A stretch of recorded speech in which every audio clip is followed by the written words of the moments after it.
Isiah's response, what do you got? Isiah. I'm on Isiah's side. Skip, when I was a little boy, and I don't know if my grandmother said this or she got it from somewhere, she said, there can never be freedom without forgiveness. And I think people look at freedom as being incarcerated, my inability to go somewhere, to do something, or freedom of speech, freedom of expression, or freedom of assembly. But no, your emotions, your feelings can be held hostage, can be in bondage, and you will never be free. Michael Jordan, you can never be free without forgiveness. Okay, Isiah may have wronged you by not shaking your hands. Maybe he said what he said was out of pocket, what he said about Larry Bird.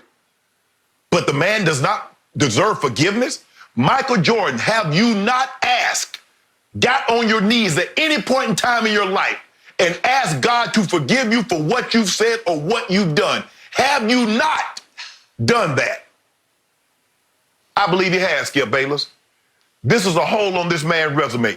Up until that point, Isiah Thomas had been an 11-time All-Star. Isiah Thomas was Finals MVP.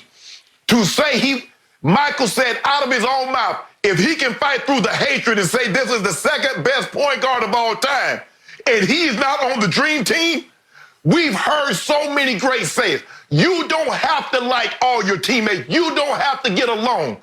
But as long as we're playing for the same common goal, to win the title, to win the game, that's all I care about. For this, you couldn't set aside your pettiness or your beef or your gripe with Isiah for the common goal, which is to win the Olympic gold? Nah, Mike gotta miss me. Enough of this, time out. This happened almost 30 years, what happened what? In 1991, so actually it happened in June of 92. So the finals was in June of 92, they started playing shortly thereafter. So Skip, we're looking coming up on 30 years, 28 years. And Michael's still holding on this for what? You cannot be free. Isiah had this man's feelings, his emotions in bondage. Can't be free until he let it go. Forgiveness. Gotta have forgiveness, Skip Bayless. Timeout. Maybe it's Isiah who should ask for forgiveness. I'm on Michael's side here. I agree he's a lifelong grudge holder. When he competes against you and he feels like you wronged him on a basketball court, he'll never let that go. See his Hall of Fame speech, his induction speech, in which he lambasted everybody who's crossed him his whole life, especially Jerry Krause.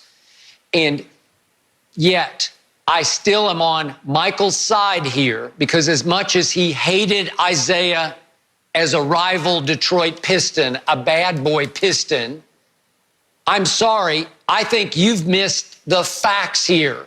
I've tried to explain the facts to you, that they chose the original 10 first members of the Dream Team on September 21st of 1991. They picked John Stockton to be the backup point guard, pure point guard, to Magic Johnson. I didn't have any problem with that because I viewed Isiah as more two-guard than point guard. I was there that day at the fabulous Forum, what was it, Game 6 of the finals in '88, when Isiah went berserk in the third quarter and scored a then record 25 points in a finals game in a quarter. And after 14 of those points, he turned his ankle so badly, I didn't think he could go on. And he comes back in and scores 11 more in the third quarter. He was a phenomenal player, a phenomenal scorer of the basketball, a wizard with the basketball, but more two to me than one. So what happened when Stockton soon broke his leg after he was announced as the backup point guard? It healed quickly, but they announced right away, the alternate, the next backup to the backup point guard was not Isiah. It was his teammate, Joe Dumars, who was more pure point than Isiah was. So wait, Dumars is going to be on the Dream Team. And then finally, 6 months later, they announced the 11th man, and they went with another two-guard, Clyde Drexler, over Isiah. They said it was Clyde over Isiah as a two-guard, not as a point guard. And then to close this deal, The reason I don't hold Michael solely responsible for rejecting Isiah and making sure he wasn't on the dream team is the quote from Magic's book with Larry Bird, When the Game Was Ours. And I've read it to you before, and I'll read it one more time. Magic Johnson said Isiah killed his own chances when it came to the Olympics. Nobody on that team wanted to play with him. And Michael did say the other night on the documentary, would it have felt better to have him off the team? Yes, he said it felt better not having him on the team. And that was a team thing, not a Michael thing. So you're condemning Michael Jordan for something you should condemn the whole team for. Plus, I think the decision makers didn't want him as the backup point guard to Magic. Whoa. I'm not going to let you off the hook, because when they asked Michael to play, Michael said, who else is on the team? That was none of your concern. Yeah. Do you want to play? Okay, he said, and Rod Thorne said, who you think isn't going to be on the team. Skip Bayless, stop playing with me now. You know, now I've heard athlete after athlete, we don't have to like everybody as long as we're playing for the common goal. Look what Richard Sherman said about Nick Bosa. There have been other guys that have said things, but hey, he's on our team. We're going for the common goal. We will set that aside. This was the one time that these great athletes were unwilling to set dislike or disagreement or bitterness aside for the common goal. This was the only time. Isiah Thomas, up until they made that selection, was better than John Stockton. That's fact. No, it's not fact. Not as a pure point guard. They were trying to make a basketball team that fit together. And any of those players will tell you that beneath the smile, Isiah Thomas was hard to get along with. So for team unity and fundamentally the way the team fit together, Stockton was a better fit overall than Isiah would have been as the backup point guard. So let me get this right. So Michael Jordan was easy to get along with.